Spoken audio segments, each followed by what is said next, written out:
So, what will the new test items look like? So that's a fancy way to say, what kind of questions are we going to get? How are they going to be structured? How are they going to look like? So if you want everything you ever wanted to know about the NGN case study, take a look at the NGN newsletter, Spring 2020. And so you could Google it and you'll find this newsletter right there. So you'll notice that there are, like, here's a sample case study, and number 1 tells you where you are. You're on screen 1 of 6. So there's going to be at least 3 case studies on your NCLEX, and each case study will have 6 questions. So that's one. Number 1 tells you where you're at. Number 2 gives you a little prompt. And then 3, 4, 5, and 6 here are the different tabs that you're going to press on. Some case studies will only have 3 tabs. Some will have 4 or 5. Some will start off with 3 and then add another tab later on in the case study. So watch out for that. So then you'll be able to click on each tab to read it. Oh, and number 7 gives you the prompt, the item, and some options. So this would be called a, well, let's see. Okay, so here's a big one. This will always be on the left side portion, so you could always click on it and read it. So here are the different tabs. If you need to slow down, for me to slow down, just go ahead and pause. But I'm just gonna breeze right through. The great thing about this new next gen is they are giving you the reference range for the lab values. Thank you very much. So they're going to give you the normal range, which is nice. And then they'll ask you a question and give you a whole bunch of options. This is called an extended multiple response. So it's basically a glorified select all that apply.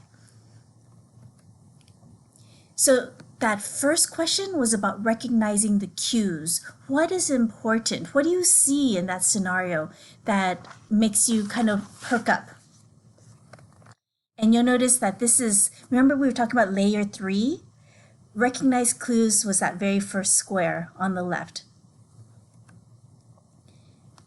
This next question, it's another extended multiple response. Select all that apply.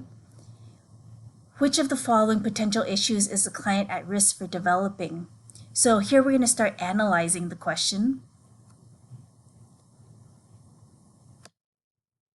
So we're figuring out things in step 1 and step 2. Here's another question. This is a drop down.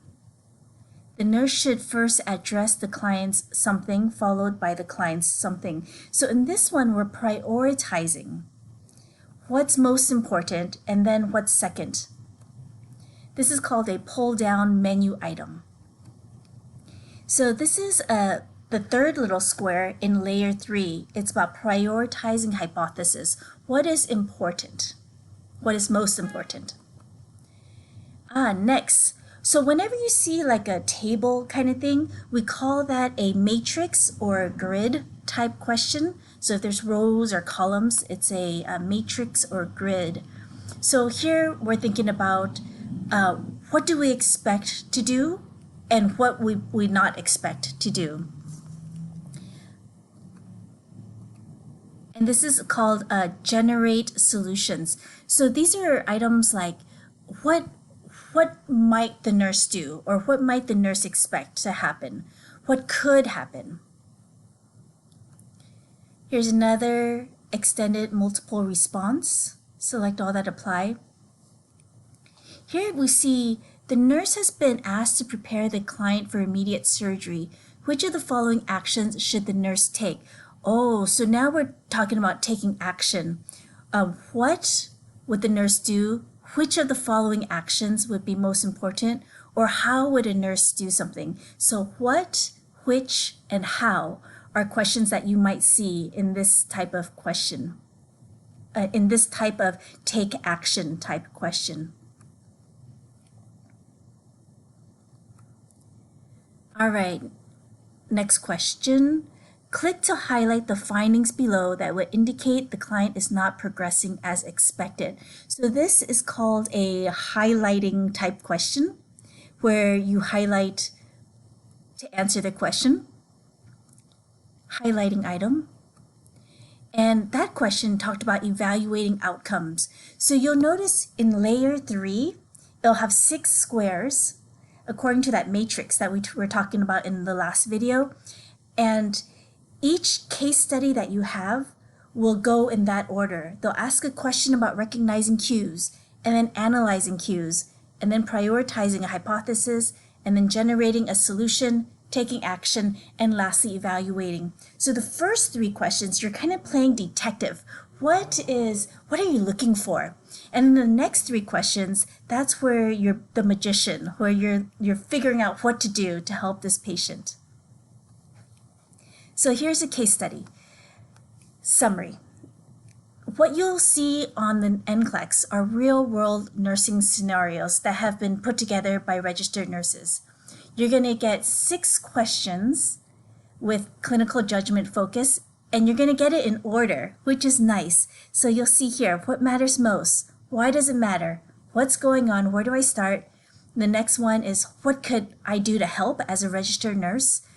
And then take action is, what do I do? How should I do it? And for evaluating, how did it go? Did it work? And the setting could be anywhere. It could be at a school, if that's where a starting nurse might be, or in a hospital, or in a clinic, or anything like that, where you might see an entry-level nursing position.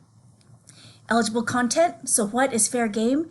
Take a look at the test plan. Go to NCSBN and go look at their test plan. That'll tell you kind of what to expect, the content that they are going to test us on. Is that it? Oh, there's more. Okay. All right, here. The case study is the main way, but not the only way that next generation will measure clinical judgment. There's more. So you're going to get at least 3 case studies, and each case study will have 6 questions. So I say at least 3, so these 3 will count. NCSBN might also throw in some extra case studies that don't count. So these 4th and 5th case studies, they don't count. They're just kind of testing it out to see how students do, but these 3 do count. So not only are we going to get some case studies, but we're going to get at least 2 standalone items that will be used. Take a look at the NGN newsletter, Spring 2021. So the 2 standalone item types that you might see are considered the trend items and the bow tie questions. So we'll get to that in a second.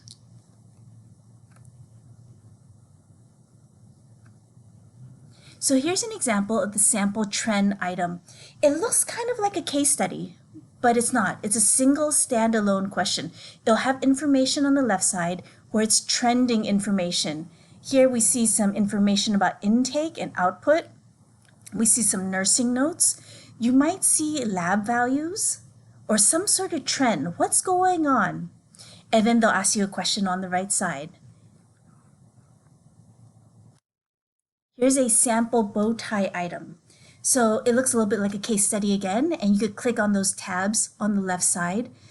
And then when you look at this on the right side, action to take, condition most likely experiencing, and parameter to monitor. What we call that is 2, 1, 2. There's 2 actions to take, 1 condition, and 2 parameters to monitor. So you read this whole story and then you're thinking, what do I think this patient has? What do I think this patient has? So then I'll pull up one of those potential conditions and put it into that middle blue one, condition most likely experiencing. And then I'm thinking, if my patient has that condition, what are 2 things that I'll do as a nurse? And what are 2 things I'm going to make sure I monitor?